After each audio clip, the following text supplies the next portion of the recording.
प्यारे बच्चों नमस्कार। मेरा नाम है जय किशन मौर्य और आज मैं आपके सामने एक नया अध्याय जो कि कक्षा 12 के अंतर्गत आता है इलेक्ट्रोस्टैटिक्स के बारे में बताने जा रहा हूं। और इसका आज हम लोग first chapter Coulomb's law and electric field इसका अध्ययन करेंगे। तो ये वाला जो चैप्टर है इलेक्ट्रोस्टैटिक्स, अगर इसको हम ओपन करके देखें तो उसमें क्या लिखा हुआ है, इलेक्ट्रो प्लस स्टैटिक्स। इलेक्ट्रो का अर्थ चार्ज से होता है, तो हम सबसे पहले चार्ज को समझते हैं कि चार्ज क्या होता है। तो सिंपल सी भाषा में चार्ज को कह सकते हैं क्या, it is a property of material by which when a charge puted in the external electric field and magnetic field then it experience a force. What it means, यानी आवेश पदार्थ का वह गुण होता है जिसकी वजह से जब यह इलेक्ट्रिक फील्ड और मैग्नेटिक फील्ड में रखा जाता है तो इस पर एक बल आरोपित होता है। ठीक है, आसानी सीधी भाषा में भी समझ सकते हैं। तो हम समझते हैं कि अभी चार्ज जो होता है ये बड़ा ही विचित्र बिहेवियर का होता है। यह अलग अलग अवस्थाओं में अपनी अलग अलग विशेषता रखता है। जब कभी चार्ज को हम स्टैटिक रख दिया जाए, अर्थात चार्ज को हम स्थिर रख दें, ऐसा रख दें स्थिर अवस्था में, यानी इसका मोशन ना हो, तब इसके साथ एक इलेक्ट्रिक फील्ड संबद्ध होती है और तब इसकी प्रॉपर्टीज कुछ अलग होती है। और जब किसी चार्ज को नियत वेग से, कैसे नियत वेग से, जब नियत वेग से इसको गति कराया जाता है तो इसमें क्या होते हैं, यानी चार्ज को मोशन कराया जाता है, मतलब ऐसे मटेरियल्स को मोशन कराया जाता है जिनके पास क्या हो, चार्ज हो। तो उनके में क्या होते हैं, इलेक्ट्रिक फील्ड और मैग्नेटिक फील्ड, ये दोनों चीजें उसके साथ संबद्ध हो जाती है और वह इनसे जुड़ी हुई प्रॉपर्टीज को शो करता है। और कभी उन्हें कैसे, त्वरित मोशन से, यानी त्वरित वेग के साथ अगर हम चार्ज को, यानी ऐसे मटेरियल्स जिनमें चार्ज है उनको मोशन कराते हैं तो उनमें क्या होती है, उनसे विद्युत चुंबकीय तरंगें उत्सर्जित होती हैं और वो अलग तरह की प्रॉपर्टीज शो करती हैं। तो ये एक, यानी उसके साथ इलेक्ट्रिक फील्ड और मैग्नेटिक फील्ड रहेगी ही रहेगी, उसके साथ उसके पास क्या रहेगी, ईएम वेव या ईएम एनर्जी कह सकते हैं, ईएम एनर्जी उसके साथ संबद्ध हो जाएगी। तो हम देखते हैं, आप देख सकते हैं कि चार्ज देखने में जितना आसान लगता है ये वास्तव में अपना ही इतना विचित्र रोल प्ले करता है। जब वह स्थिर होता है तो उसके साथ इलेक्ट्रिक फील्ड और उससे जुड़ी प्रॉपर्टीज अटैच हो जाती है, और जब इसको नियत वेग से मोशन कराया जाता है तब उसके साथ इलेक्ट्रिक फील्ड और मैग्नेटिक फील्ड दोनों आ जाती हैं। और जब वह त्वरण वेग करने लगता है, अर्थात एक्सेलरेटेड मोशन करता है, तब उसके साथ इलेक्ट्रिक फील्ड और मैग्नेटिक फील्ड ये कहीं जाती नहीं है, इनके होते हुए भी उसके साथ ईएम वेव भी आ जाती है और ईएम वेव की एनर्जी हो जाती है। तब हम उनसे जुड़ी हुई चीजों का अध्ययन करते हैं। फिलहाल इस यूनिट में हम इलेक्ट्रोस्टैटिक पढ़ने जा रहे हैं। अगर हम इलेक्ट्रोस्टैटिक जो वर्ड है इसको अलग अलग करते हैं तो हमें क्या मिलता है, देखने को मिलता है, आइए समझते हैं।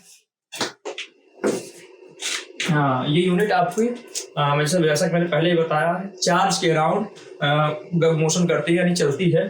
तो ये वर्ड है जैसे इलेक्ट्रोस्टैटिक, इसलिए दो वर्ड से बना हुआ है जिसमें हम किसको कह सकते हैं, इलेक्ट्रो प्लस स्टैटिक। स्टैटिक का मतलब स्थिर, यानी उन तीनों में से एक चीज यहाँ आ गई जिसमें हमने चार्ज को देखा था। और इलेक्ट्रो का मतलब साफ साफ हम समझ सकते हैं चार्ज से, यानी ये पूरी यूनिट किसके अराउंड रिवॉल्व करेगी, यानी जब चार्ज कैसा होगा, स्थिर होगा। तो जब चार्ज स्थिर होगा तो इसके साथ क्या होंगी, इलेक्ट्रिक फील्ड होगी। देखिए चैप्टर के नाम में आ गया ना, इलेक्ट्रिक फील्ड, यानी चार्ज जब स्थिर होता है तो उसके साथ इलेक्ट्रिक फील्ड नाम की प्रॉपर्टी जो है उसके साथ एसोसिएट हो जाती है। और इस चैप्टर में हम उसी का अध्ययन करने जा रहे हैं। तो चलिए आइए शुरू करते हैं आगे की बातों को। यहाँ तक आप शायद समझ चुके होंगे। तो अब हम शुरुआत देखते हैं, क्योंकि ये यूनिट अपने आप में काफी विचित्र है और हम इसे डीपली पढ़ना चाहते हैं तो हमें इसके इतिहास से लेकर वर्तमान तक की जानकारी रखनी होगी। और साथ ही साथ हम देखेंगे कि फ्यूचर में भी इसके साथ क्या चुनौतियां आ रही हैं, क्या बदलाव होंगे या इसके क्या फायदे या नुकसान हमें देखने को मिलते हैं अपनी सोसाइटी में। तो अगर हम इसके इतिहास पे जाते हैं तो बात है आज से 2500 साल पूर्व यूनान जिसे वर्तमान में ग्रीस कहा जाता है, वहां के एक दार्शनिक थेल्स नाम क्या है? थेल्स। अगर हम इतिहास की बात करें, यानी वैज्ञानिक चीजों में इतिहास की बात करें, तो ज्यादा मैटर नहीं करता, लेकिन आपके इंटरेस्ट को बनाए रखने के लिए, आपकी बेसिक को मजबूत करने के लिए थोड़ा सा इतिहास जानना ही बहुत ही जरूरी होता है। तो ये क्या है? ये यूनान के क्या है? दार्शनिक है, यूनानी दार्शनिक है। दार्शनिक का मतलब समझ सकते हैं, जो चीजों को देखता है, समझता है और जिज्ञासु होता है वो। तो उन्होंने देखा कि जो अंबर एक पदार्थ होता है, कभी कभी माना जाता है कि अंबर समुद्र में मिलता है, या कई लोग मानते हैं कि अंबर जो है एक विशेष प्रकार के पेड़ों की गोंद होती है, जो कि समय के साथ अपने आप में बहुत रिजिड हो जाती है और इससे आभूषण बनते हैं। इसके तराश कर ही क्या होते हैं? आभूषण बनते हैं। तो ये रही एक्स्ट्रा नॉलेज अंबर के बारे में। लेकिन आप समझते हैं कि थेल्स ने क्या देखा? थेल्स ने ये ऑब्जर्व किया कि जब इस अंबर पदार्थ को किसके साथ? ऊन के साथ घिसा जाता है, यानी इंटरेक्ट किया जाता है। किसके साथ? ऊन के साथ जब घिसा जाता है तो इसमें एक प्रॉपर्टी आ जाती है, जिसकी वजह से ये क्या करता है?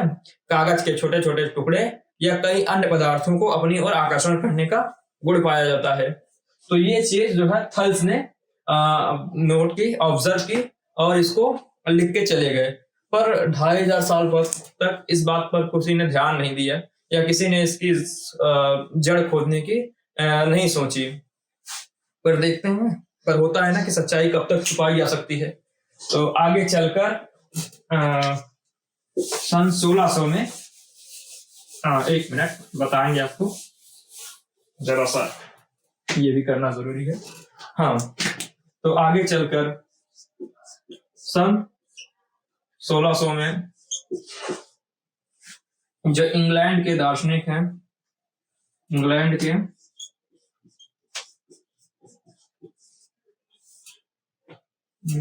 सॉरी इसे ऐसे ही लिख दिया जाता है, गिलबर्ट, क्या नाम है उनका? गिलबर्ट महोदय ने जो थेल्स की बात शायद उनको सीरियस लिया और उसे और आगे बढ़ाने की बात सोची। तो गिलबर्ट ने सीरीज ऑफ एक्सपेरिमेंट किए, यानी एक लड़ी लगा दी, प्रयोग की, और कुल प्रयोगों का आधार ये निकला कि उन्होंने कौन सा पदार्थ था? अंबर जैसे कुछ अन्य मटेरियल्स की खोज की और बताया कि ये जो प्रॉपर्टी थी चीजों को ऊन से रगड़ने के बाद छोटे छोटे टुकड़ों को आकर्षित करने की, वह केवल अंबर में नहीं पाई जाती है, वह कुछ और पदार्थों में भी पाई जाती है, जैसे आबनूस और कांच, लाख, गंधक, etc। मतलब ये गिलबर्ट महोदय ने स्पष्ट किया कि जो थेल्स महोदय ने अंबर में देखा था, उसको एक्सपेरिमेंट के थ्रू ये प्रूफ किया गया कि आबनूस, कांच, लाख और गंधक जैसे भी मटेरियल्स में वही प्रॉपर्टी, सेम प्रॉपर्टी पाई जाती है। मतलब कि जब इसको हम किसके साथ? ऊन के साथ इंटरेक्ट करेंगे, अर्थात घिसेंगे, तो इसमें भी छोटे छोटे कागज के टुकड़ों को या अन्य कई चीजों को आकर्षित करने का गुण आ जाता है। अब गिलबर्ट ने किया, तो उन्होंने कुछ चीजें प्रदर्शित की, क्योंकि थेल्स ने उसके बारे में कुछ बताया नहीं था कि वो गुण क्यों आ रहा है, किस लिए आ रहा है और क्या कारण है। तो गिलबर्ट ने कुछ चीजों को मतलब उसमें और ज्यादा प्रकाश डाले। समझते हैं क्या कहा उन्होंने कहा कि ये प्रॉपर्टीज जो है किसकी वजह से आ रही है। इन्होंने साफ साफ स्पष्ट किया कि चीजों में जो एक दूसरे को आकर्षित करने का जो गुण प्राप्त हो रहा है, वो प्राप्त हो रहा है किसके कारण? घर्षण, यानी घिसने के कारण कुछ ऐसे परिवर्तन हो रहे हैं जिससे चीजें क्या हो रही हैं? छोटे छोटे टुकड़ों को आकर्षित करने लगी हैं। अर्थात उन्होंने इस क्रिया को हम सबके सामने लाया कि हम चीजों को घिस करके क्या कर सकते हैं? उन्हें आवेशित कर सकते हैं। ठीक, तो घर्षण की बात बताया, और उन्होंने बताया कि जिन पदार्थों में ये गुण आ जाते हैं वो फिर पदार्थ क्या कहलाते हैं? वैद्युतमय पदार्थ कहलाते हैं। कैसे पदार्थ कहलाते हैं? वैद्युतमय, यानी ये सब क्या हो जाएंगे घिसने के बाद? वैद्युतमय पदार्थ हो जाएंगे। यानी वैद्युतमय पदार्थ होने के बाद क्या करेंगे? ये कागज के छोटे छोटे टुकड़ों को अपनी ओर आकर्षित करेंगे। आगे उन्होंने क्या बताया, शायद आप लोगों को दिखाई न दे, तो मैं इसे ऊपर लिखना चाहता हूं। 1 मिनट वेट करेंगे।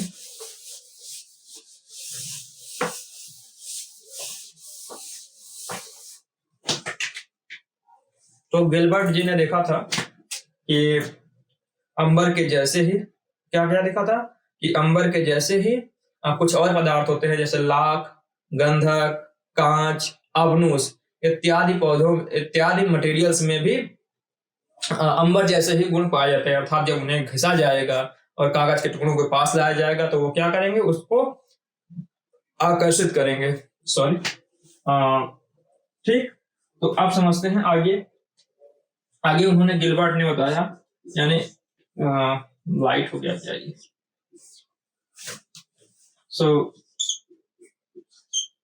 गिलबर्ट ने आगे सुझाया कि जो पदार्थ इस गुण को प्राप्त कर ले रहे हैं, अर्थात जो पदार्थ चीजों को घिसने पर आकर्षित करने लगते हैं, वो कैसे पदार्थ हैं? वो वैद्युतमय पदार्थ हैं। कैसे? वैद्युतमय पदार्थ है। और उन्होंने बताया कि जिस कारण से यानी वो कारण से जिस कारण से ये अजूबा, ये खेला हो रहा है, उसे कहा, क्या कहा? वैद्युत कहा। क्या कहा? वैद्युत। तो सर्वप्रथम वैद्युत जो शब्द है, जिसके बिना हमारी आज जिंदगी अधूरी है, जिसकी वजह से मैं पढ़ पा रहा हूं और मैं पढ़ा पा रहा हूं और आप पढ़ पा रहे हैं, उस शब्द को देने का काम किसने किया? गिलबर्ट ने किया। तो गिलबर्ट ने वैद्युत दिया और उन्होंने यह बताया कि जब कोई पदार्थ, कैसे कि कोई पदार्थ होता है, कोई पदार्थ होता है और वो क्या करता है? आवेश को ग्रहण कर लेता है। आवेश को ग्रहण कर लेता है। तो जब कोई पदार्थ आवेश को ग्रहण कर लेता है तो वो कैसा हो जाता है? वैद्युतमय हो जाता है। वैद्युतमय हो जाता है। समझ सकते हैं? तो यहां तक की बात हमने आपको समझा दी। एक बार रिकैप करते हैं ठीक से कि हमने किन किन चीजों की बात की। तो हम शुरुआत किए थे चार्ज से। तो चार्ज यानी आवेश है। तो आवेश के बारे में हमने क्या बताया कि आवेश पदार्थ का एक विशेष गुण है, जिसके कारण जब उसे इलेक्ट्रिक फील्ड और मैग्नेटिक फील्ड में रखा जाता है तो वो क्या होता है? रिपेल करता है उससे, या फिर आकर्षित होगा या प्रतिकर्षित होगा, यानी रिपेल और अट्रैक्ट दोनों पॉसिबल है। ठीक है, आगे चल के देखा जाएगा कि कब क्या होगा। फिर हमने जाना कि इलेक्ट्रोस्टैट्स का मतलब क्या होता है। इलेक्ट्रो मतलब चार्ज, स्टैट मतलब स्थिरता है, यानी स्टैटिक होना, यानी मोशन न करना। यानी इस पूरी यूनिट में हम उन चीजों का अध्ययन करते हैं जिसके अंतर्गत चार्ज क्या हो? रुका होता है। और हमने जान लिया था कि जब चार्ज रुका होता है तो उसके साथ इलेक्ट्रिक फील्ड संबद्ध हो जाती है। इसीलिए हमारे चैप्टर में नाम में क्या लिखा हुआ है? इलेक्ट्रिक फील्ड लिखा हुआ है। तो इसमें हम उन चीजों का अध्ययन करेंगे। अब फिर हम इनके इतिहास पर जाने की हमने कोशिश की।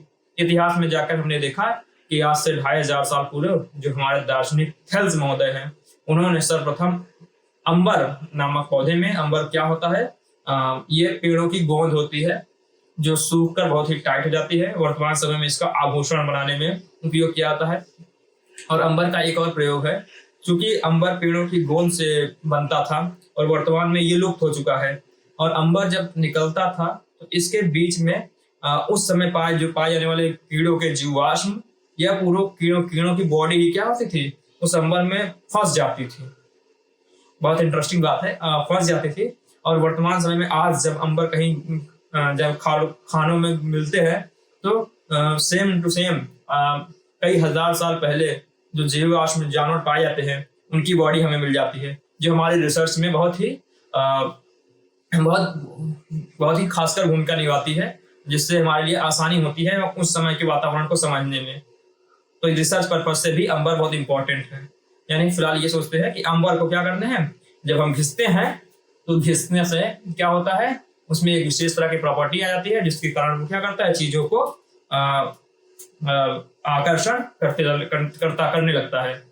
इस पर कोई खास प्रकाश नहीं दिया गया। आगे चलकर सन 1600 में, कितने 1600 में, यानी 1600 में क्या गिलबर्ट अपने रोल में आए और उन्होंने एक्सपेरिमेंट किया। ये इंग्लैंड से संबंधित थे और उन्होंने एक्सपेरिमेंट करके बताया कि वो जो थेल्स महोदय ने अंबर के अंदर ढूंढा था वो हमने भी खोजा है। और हमने कुछ और पदार्थों के नाम मैं आपको बता दे रहा हूँ, जैसे अंबर, लाख, गंधक, ये सारी चीजें हैं, आबनूस हैं, ये सारी चीजें भी क्या करती हैं, वैसे उसी गुण को रखती हैं। जब आप इन्हें घिसेंगे तो ये क्या करेंगे, कागज के छोटे छोटे टुकड़ों को आकर्षित करेंगे और इनमें भी वही प्रॉपर्टी पाई जाती है। तो उन्होंने स्पष्ट किया कि ये जो प्रॉपर्टी है वो कैसे वजह से आती है, घिसने से आती है, यानी घर्षण करने से आती है। और उन्होंने बताया कि जिन पदार्थों में ये प्रॉपर्टी आ जाती है उन्हें क्या कहा जाएगा, वैद्युतमय पदार्थ कहा जाएगा। और कारण दिया कि ये गुण की उसकी वजह से आ रहा है, वैद्युत से आ रहा है। और ऐसा क्यों होता है कि जब कोई पदार्थ आवेश को ग्रहण कर लेता है तो कैसा जाता है, वैद्युतमय हो जाता है। आज से 2500 साल पूर्व थेल्स महोदय ने अंबर के बारे में अपनी बात कही थी। उसके आगे चलकर सन 1600 में गिलबर्ट ने लाख और आग्नोस, गंधक और इलेक्ट्रिसिटी और इलेक्ट्रीफाइड मटेरियल्स के बारे में, यानी वैद्युतमय पदार्थों के बारे में अपनी व्याख्या दी थी। आगे चलकर इसी कड़ी में फ्रैंकलिन ने एक एक्सपेरिमेंट किया और एक्सपेरिमेंट करके हमारे सामने जो रिजल्ट रखे वो वास्तव में हमारे लिए किसी जादू से कम नहीं थे। जैसा कि हमने आपको देखने को मिल रहा है, यहाँ पर मैंने स्टैंड से धागे में बांधकर अलग अलग मटेरियल्स को लटका दिया है। और ऐसा मतलब मैंने नहीं लटकाया है, ये फ्रैंकलिन महोदय का एक्सपेरिमेंट है। तो उन्होंने किया क्या कि ऐसे ही सेटअप तैयार रखे और देखा कि जब हम इनको आवेशित करते हैं तो आवेशित यानी चार्ज करते हैं, तो आपको पता है कि चार्ज कैसे किया जाएगा, जिसको किसने, गिलबर्ट महोदय ने बता दिया था कि जब किसी चीज को क्या होगा, रगड़ा जाएगा, किसी खास चीज के साथ ऐसे इंटरेक्ट किया जाएगा तब वो क्या होगा, आवेशित होगा। तो यहाँ पर इंटरेक्ट करने के लिए इस कांच के टुकड़ों को और आबनूस के टुकड़ों को इंटरेक्ट करने के लिए बिल्ली की खाल का प्रयोग किया गया, जो मैंने यहाँ पे स्पष्ट किया। तो लेट्स सपोज हमने देखा है कि सर्वप्रथम ये क्या है, चीजें ऐसे रखी हुई हैं और हम इसे अभी क्या करेंगे, बिल्ली की खाल से रगड़ेंगे। तो खाल से रगड़ने के बाद मान लीजिए इनके पास आवेश आ गया और आवेश को मैं ऐसे ही लाइनों से शो कर देता हूँ। अब ये क्या हो गए हैं, आवेशित हो गए हैं। और जैसे ही इसे आवेशित किया गया तो उन्होंने देखा गया कि ये एक दूसरे को क्या करने लगे, रिपेल करने लगे, अर्थात ये एक दूसरे से दूर आ गए। ये जो पहली अवस्था है जो डॉटेड है, जो पूरी मोटी है, ये इसकी आवेशित होने से पहले की अवस्था है। और आवेशित होने के बाद ये क्या करिए, एक दूसरे के आवेशित होने के बाद ये दोनों एक दूसरे से दूर हो गए। ऐसा ही कुछ यहाँ कांच के साथ भी देखा गया। क्या देखा गया कि जब ये लोग ये वैसे ही थे तब तक ये समान स्थिति में बने हुए थे, लेकिन जब इसे बिल्ली की खाल से रगड़ा गया तो खाल से रगड़ने के बाद हम इसको ऐसे प्रेजेंट कर देते हैं, रगड़ा गया तो ये देखा गया कि ये दोनों को क्या करते हैं, ये भी एक दूसरे को रिपेल करते हैं, अर्थात ये दूर हट गए, ये क्या होंगे, दूर हट जाएंगे। समझ रहे हैं बात को आप। फिर अब बात आई कि जब ये दोनों अलग अलग को साथ में रखा गया और इनको क्या किया गया, आवेशित किया गया, तो यहां से जो रिजल्ट मिला वो वास्तव में हैरान कर देने वाले बात था। तो वहां से देखा गया कि क्या, कि जब इन दोनों को पास रखा गया, यानी अलग अलग मटेरियल्स को क्या किया गया, पास में ऐसे इंटरेक्ट करा गया, तो ये एक दूसरे को क्या करने लगे, आकर्षित करने लगे, अर्थात इनमें खिंचाव हो गया। अब ये रिजल्ट जो है वास्तव में अपने आप में बहुत ही अनोखा था। तो इससे प्रेरित होकर इस रिजल्ट से प्रेरित होकर फ्रैंकलिन महोदय ने कुछ अपने विचार दिए, वो हमारे लिए बहुत इंपॉर्टेंट है। तो उन्होंने बताया कि जब ऐसा देखा गया, ये चीजें किस वजह से पाई जा रही हैं, चार्ज की वजह से पाई जा रही हैं। ये रिपल्सन की और ये अट्रैक्शन किस वजह से पाया जा रहा है, चार्ज की वजह से पाया जा रहा है। तब उन्हें बात समझ में आई कि ऐसा है कि चार्ज जो है एक ही तरह का नहीं होता, अगर चार्ज एक ही तरह का होता तो ये अलग अलग चीजों में अलग अलग तरह का बिहेवियर ना दिखता। इसका मतलब क्या हुआ कि जो ये चार्ज है वो दो तरीके का हुआ, और उन्होंने एक चार्ज को धनात्मक चार्ज और दूसरे को ऋणात्मक चार्ज नाम दे दिया। यानी पॉजिटिव चार्ज और नेगेटिव चार्ज का कॉन्सेप्ट यहीं से आके जनरेट होता है। तो कौन सा चार्ज? Positive charge. एक मिनट, मुझे हटाना पड़ेगा इस चीज को, सॉरी फॉर इंटरप्शन। तो समझ गए आप यहाँ से, ये एक्सपेरिमेंट हुए, और इसके बाद उनके जो विचार थे वो इम्पोर्टेंट हमारे लिए। उन्होंने देखा कि चार्ज जो है, चार्ज वो एक तरह का नहीं है। चार्ज कैसे है? दो तरीके के चार्ज हैं। तो उन्होंने नाम दिया एक को धनात्मक आवेश, अगर मैं ऐसे लिखूं तो चलिए हिंदी अंग्रेजी क्या है, धनात्मक आवेश, और दूसरे को क्या कह दिया? ऋणात्मक आवेश, ऋणात्मक आवेश। उनके पास इस समय लॉजिक नहीं था एक चीज कहने की, ठीक, बस उसी एक्सपेरिमेंट के बस में उन्होंने दो तरीके के चार्ज को बांट दिया। आगे चलकर ये चीजें स्पष्ट हो गई। तो अब उन्होंने क्या बताया? उन्होंने ये बताया कि जो सजातीय चार्ज है, सजातीय आवेश, हिंदी में लिखना पसंद करूंगा, सजातीय आवेश एक दूसरे को क्या करते हैं? सजातीय आवेशों को जाना जाता तो वो प्रतिकर्षण, कैसा? प्रतिकर्षण का अनुभव करते हैं। और विजातीय चार्ज, अभी समझा देता हूं आपको क्या होता है सजातीय और विजातीय चार्ज। विजातीय आवेश वो क्या करेंगे? आकर्षण। ये कहने का क्या मतलब था उनका कि हम जान गए कि मटेरियल्स होंगे वो चार्ज होंगे, तो दो तरीके का चार्ज संभव हो सकता है, या तो उनमें धनात्मक चार्ज आएगा या उनमें ऋणात्मक चार्ज आएगा। तो उनका कहना यह था कि जब दो चीजों को चार्ज किया जाएगा और उनमें एक जैसे चार्ज, अर्थात चाहे धनात्मक चार्ज को पास लाओ, चाहे ऋणात्मक चार्ज को इंटरेक्ट कराओ, उनमें क्या पाया जाएगा?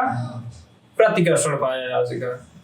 फिर समझेंगे कि सजातीय चार्ज अर्थात एक ही तरह के चार्ज, सजातीय चार्ज, जैसे चाहे धनात्मक चार्ज, यानी चाहे तो कैसे पॉजिटिव चार्ज या नेगेटिव चार्ज, इन दोनों को जब पास में लाया जाएगा तो वो क्या करेंगे?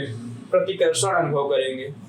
और क्या कहा अगले में? विजातीय चार्ज, यानी एक चार्ज पॉजिटिव हो और दूसरा चार्ज कैसा हो? नेगेटिव हो। और मतलब ऐसे चार्ज वाले जब मटेरियल्स को पास में लाया जाएगा वो एक दूसरे को क्या करेंगे? आकर्षित करेंगे। या लिख सकते हैं हम इंग्लिश में, जो लाइक चार्जेस होंगे, एक मिनट मुझे हटाना पड़ेगा, असुविधा होती है नीचे लिखने में, ठीक है। तो यहाँ से हिंदी वाले भाई साहब समझ ले इधर से, और इंग्लिश में लिखता हूं मैं। और क्या लिखा है? लिखना है मुझे कि जो लाइक चार्जेस होते हैं, लाइक चार्जेस वो क्या करेंगे? रिपल्सन क्रिएट करेंगे। और अनलाइक चार्जेस वो क्या करेंगे? अट्रैक्शन शो करेंगे। तो मतलब कि चार्ज तो टू टाइप्स के होंगे ही, एक पॉजिटिव चार्ज होगा और एक नेगेटिव चार्ज होगा। तो जो लाइक चार्जेस होंगे, चाहे वो पॉजिटिव हो या नेगेटिव हो, ये दोनों के लिए कहा जा रहा है, वो क्या करेंगे? रिपल्सन को शो करेंगे।